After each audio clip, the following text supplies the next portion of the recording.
अरे देखो तो कैसी गोलू मोलू बच्ची है। इतनी मोटी लड़की, शादी कैसे होगी इसकी। थोड़ा कम खाया कर, नहीं तो कोई तुझसे शादी नहीं करेगा। ये ताने भाविका शर्मा के लिए अजनबी नहीं थे। भाविका शर्मा, उम्र 10 साल, गोल मटोल चेहरा, बड़ी बड़ी आंखें, माथे पर छोटे छोटे पसीने की बूंदें और चेहरे पर मासूमियत। वह अपने घर के आंगन में बैठे मिट्टी के खिलौने बना रही थी। तभी बुआ जी की आवाज आई। बुआ जी हंसते हुए बोली, अरे दीदी, ये तुम्हारी बेटी है या लड्डू का गोला। हाँ हाँ हाँ। माँ सरिता शर्मा मुस्कुराई, लेकिन भाविका ने यह सुन लिया। उसने चुपचाप अपना खिलौना तोड़ दिया। रात को जब माँ उसके बालों में तेल लगा रही थी तो उन्होंने देखा कि आज वह बहुत चुप थी।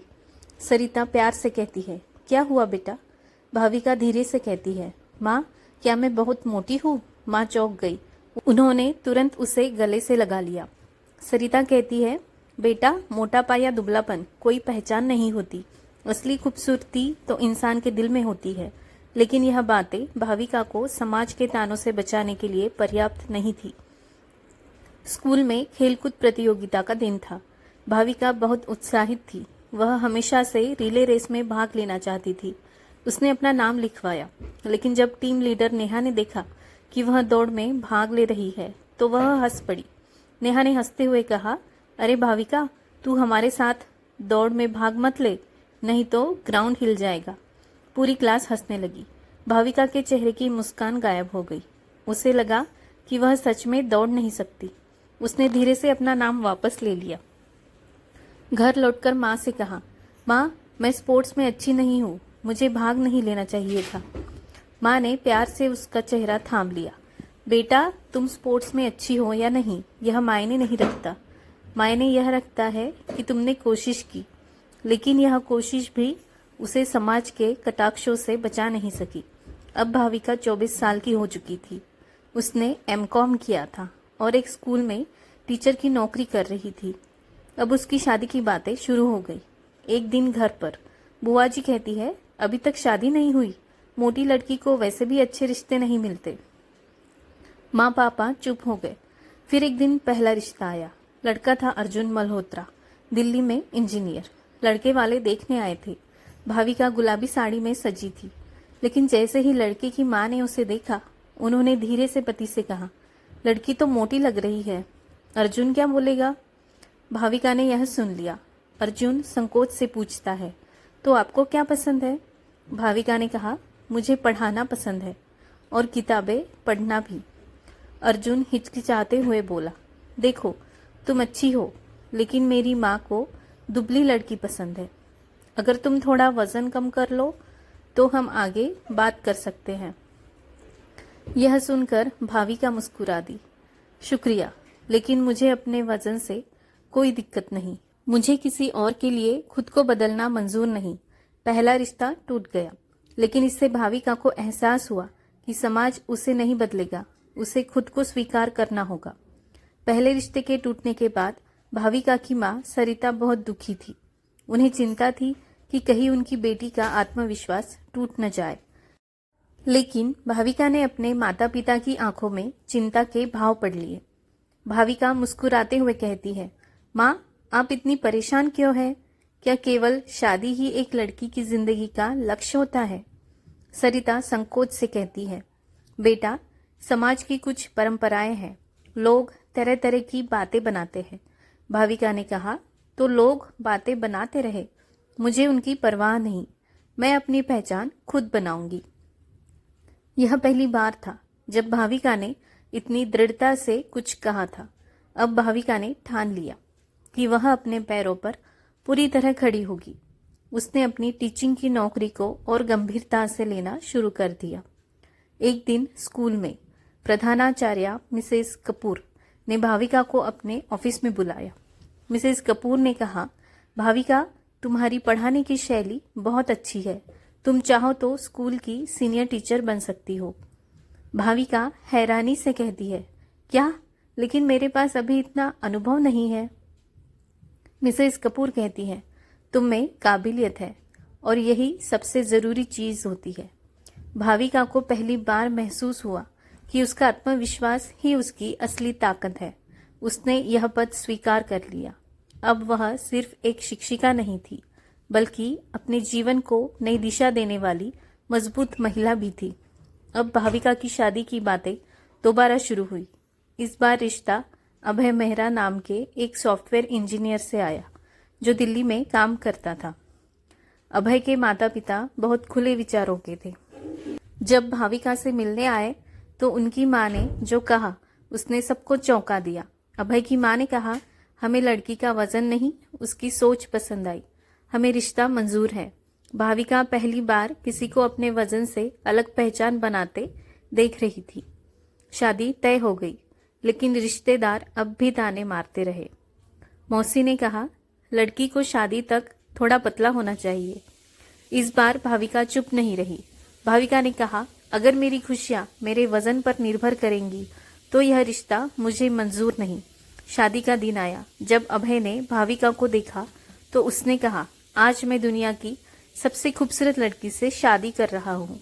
अब भाविका सिर्फ एक मोटी लड़की नहीं थी, वह एक आत्मनिर्भर सशक्त महिला थी, जिसने समाज की रूढ़ियों को तोड़ा और अपनी पहचान बनाई।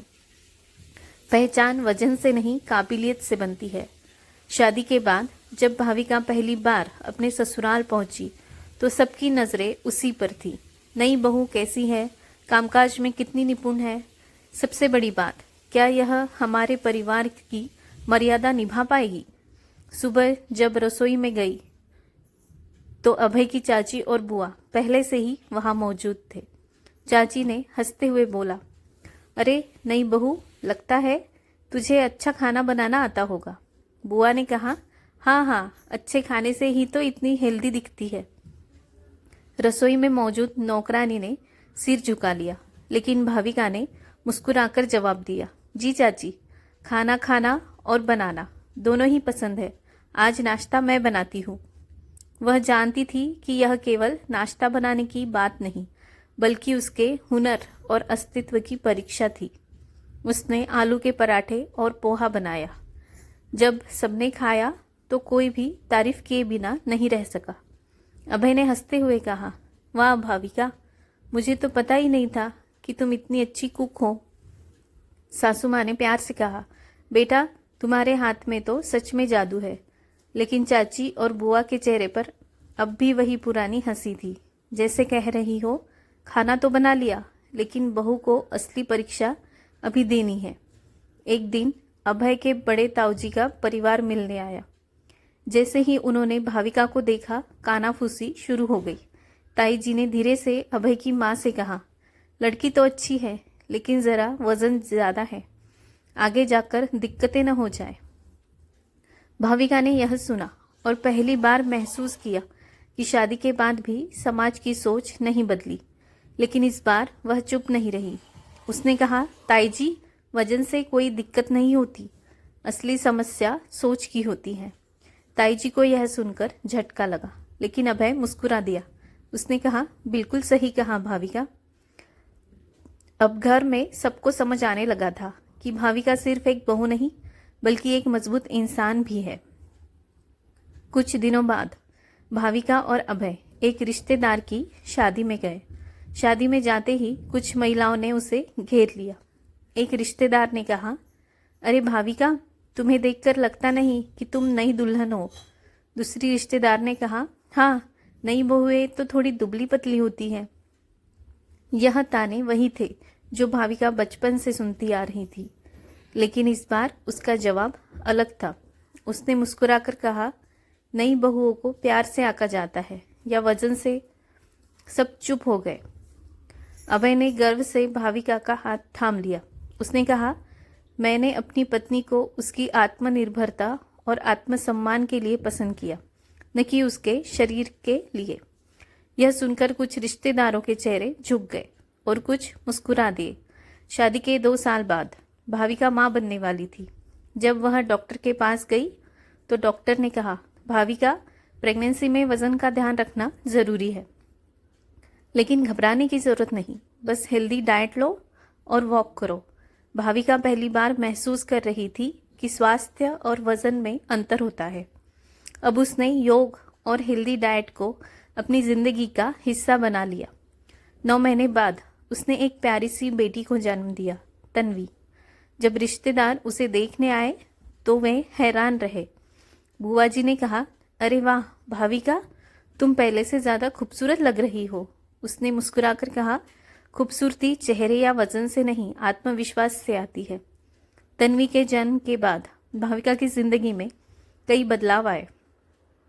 अब वह सिर्फ एक बहू या पत्नी ही नहीं, बल्कि एक माँ भी थी। लेकिन माँ बनने के बाद उसकी जिम्मेदारियां और भी बढ़ गई। एक दिन जब भाविका रात में तन्वी को सुलाने की कोशिश कर रही थी, तभी उसकी सासू माँ रमा देवी कमरे में आई। उन्होंने मुस्कुराते हुए कहा, बहू तुम थक गई होगी, तन्वी को मैं संभाल लूं? भाविका को आश्चर्य हुआ। अब तक उसने अपनी सासू माँ को सख्त और परंपराओं से जुड़ा हुआ पाया था, लेकिन आज उनकी आंखों में ममता थी। भाविका ने हल्की मुस्कान के साथ कहा, नहीं माँ, मैं ठीक हूँ। रमा देवी ने कहा, बेटा, जब मैं अभय की माँ बनी थी तब मुझे भी यही लगता था कि मैं सब संभाल सकती हूँ, लेकिन कभी कभी किसी अपने का साथ बहुत जरूरी होता है। भाविका की आंखें नम हो गई। यह पहली बार था जब उसकी सास ने उसे बेटा कहा था। उस रात जब तन्वी अपनी दादी की गोद में सो गई तो भाविका ने महसूस किया कि सास बहू का रिश्ता भी समय के साथ बदल सकता है, अगर उसे समझदारी और प्यार से निभाया जाए। अब जब तन्वी थोड़ी बड़ी हो गई थी तो भाविका ने अपनी शिक्षिका के करियर को फिर से शुरू करने का फैसला किया। एक दिन वह अभय से बात कर रही थी। अभय, मैं फिर से स्कूल ज्वाइन करना चाहती हूँ। अभय ने कहा, यह तो बहुत अच्छी बात है, लेकिन तन्वी का क्या? भाविका ने कहा, मैंने सोचा है कि सुबह उसे डे केयर भेज सकती हूँ, दोपहर तक मैं स्कूल से आ जाऊंगी। अभय ने कहा, अगर तुमने सोच लिया है तो मैं तुम्हारे साथ हूँ, लेकिन माँ से बात कर लेती हो। भाविका जानती थी कि यह आसान नहीं होगा। शाम को जब उसने सासू माँ से बात की तो वे थोड़ी चिंतित हुई। रमा देवी ने कहा, बेटा, तुम्हें काम करने की क्या जरूरत, अभय अच्छा कमा रहा है। भाविका ने कहा, माँ, पैसा जरूरी नहीं है, लेकिन मेरा आत्मनिर्भर रहना जरूरी है। मुझे अपनी पहचान बनाए रखनी है। रमा देवी कुछ देर तक चुप रही। फिर उन्होंने कहा, ठीक है, लेकिन ऑफिस से लौटने के बाद थोड़ा समय तन्वी के लिए भी निकालना। बच्चे को माँ का प्यार जरूरी होता है। भाविका की आंखों में खुशी झलक उठी। अब वह अपने सपनों को पूरा करने के लिए पूरी तरह तैयार थी। अब जब भाविका फिर से पढ़ाने लगी तो उसके स्टूडेंट्स के बीच वह बहुत लोकप्रिय हो गई थी। एक दिन स्कूल में एक छोटी बच्ची रिया रो रही थी। भाविका ने प्यार से कहा, क्या हुआ रिया? रिया ने कहा, मैम, क्लास के बच्चे मुझे मोटी कहकर चिढ़ाते हैं। भाविका ने उसकी आंखों में अपना बचपन देख लिया। वही दर्द, वही उपहास। भाविका ने मुस्कुराते हुए कहा, रिया, क्या तुम जानती हो कि सबसे महत्वपूर्ण चीज क्या होती है? रिया ने सिर हिलाकर कहा, नहीं मैम। भाविका ने कहा, तुम्हारा आत्मविश्वास। अगर तुम खुद को प्यार करोगी तो दुनिया भी तुम्हें वैसे ही अपनाएगी। रिया ने धीरे धीरे मुस्कुराना शुरू कर दिया। अब भाविका केवल एक शिक्षक नहीं थी, बल्कि एक प्रेरणा भी बन चुकी थी। अब तक सास और बहू के बीच रिश्ते में गर्मजोशी आ चुकी थी। रमा देवी को एहसास हो चुका था कि उनकी बहू भाविका सिर्फ एक अच्छी गृहिणी ही नहीं, बल्कि एक समझदार और आत्मनिर्भर महिला भी है। एक दिन भाविका रसोई में चाय बना रही थी। तभी रमा देवी अंदर आई। बहू, एक कप मेरे लिए भी बना दो। भाविका चौंक गई। पहले रमा देवी कभी उसके हाथ की बनी चाय नहीं पीती थी। भाविका ने कहा, माँ, आप मुझसे चाय मांग रही है, यह तो मेरे लिए बहुत खुशी की बात है। रमा देवी ने हल्की हंसी के साथ कहा, हाँ, क्योंकि अब मुझे यकीन हो गया है कि तुम सच में इस घर की लक्ष्मी हो। भाविका की आंखें खुशी से चमक उठी। रमा देवी ने कहा, पहले मैं सोचती थी कि बहुएं सिर्फ घर संभालने के लिए होती है, लेकिन तुमने दिखा दिया कि एक औरत अपने परिवार और करियर दोनों को संभाल सकती है। भाविका की आंखें नम हो गई। माँ, मैं हमेशा चाहती थी कि आप मुझे बेटी की तरह अपनाएं, और आज आप जो कह रही हैं उससे मेरी सारी शिकायतें दूर हो गई। उस दिन के बाद रमा देवी और भाविका की दोस्ती गहरी हो गई। वे अब एक दूसरे से अपनी बातें साझा करने लगी। अब जब भाविका स्कूल में पढ़ा रही थी तो उसे एहसास हुआ कि उसे सिर्फ बच्चों को पढ़ाना ही नहीं बल्कि उन्हें आत्मविश्वास भी सिखाना है। एक दिन स्कूल की एक मीटिंग में प्रिंसिपल ने घोषणा की, हम चाहते हैं कि कोई टीचर बच्चों को पर्सनल ग्रोथ और सेल्फ कॉन्फिडेंस पर एक वर्कशॉप कराए। सभी टीचर्स एक दूसरे की ओर देखने लगे। तभी भाविका खड़ी हुई, सर मैं यह वर्कशॉप लेना चाहूँगी। प्रिंसिपल ने हैरानी से कहा, वाकई तुम यह कर पाओगी? भाविका ने मुस्कुराकर कहा, जी सर, क्योंकि मैंने यह सब खुद अनुभव किया है। यह कहते हुए उसकी आंखों में आत्मविश्वास झलक रहा था। उस दिन पहली बार भाविका को महसूस हुआ कि वह सिर्फ एक पत्नी, माँ और बहू नहीं बल्कि एक प्रेरणा बन चुकी है। अब भाविका ने अपने स्कूल में आत्मविश्वास और आत्मनिर्भरता पर वर्कशॉप शुरू की। जब पहली वर्कशॉप हुई तो उसमें कई छात्र छात्राएं आए। उनमें से कुछ लड़कियां ऐसी थी जो अपने रूप रंग को लेकर असुरक्षित महसूस करती थी। एक लड़की जिया सबके सामने खड़े होकर बोल नहीं पा रही थी। भाविका ने मुस्कुराते हुए कहा, जिया क्या हुआ? घबराओ मत, यहाँ सब तुम्हारे दोस्त हैं। जिया ने धीरे से कहा, मैम मुझे सब चिढ़ाते हैं कि मैं बहुत मोटी हूँ। भाविका की आंखों में वही दर्द झलक उठा जो उसने अपने बचपन में सहा था। जिया, क्या तुम जानती हो कि दुनिया में सबसे सुंदर चीज़ क्या होती है? जिया ने सिर झुकाकर कहा, नहीं मैम। भाविका ने कहा, तुम्हारा आत्मविश्वास। जब तक तुम खुद को कमज़ोर समझोगी तब तक लोग तुम्हें कमज़ोर समझेंगे, लेकिन जिस दिन तुमने खुद को अपनाया दुनिया तुम्हारी इज्जत करेगी। पूरे हॉल में तालियां बजने लगी। जिया की आंखों में चमक आ गई। उस दिन से भाविका ने न सिर्फ जिया की जिंदगी बदली बल्कि कई और लड़कियों को यह सिखाया कि खूबसूरती शरीर में नहीं आत्मा में होती है।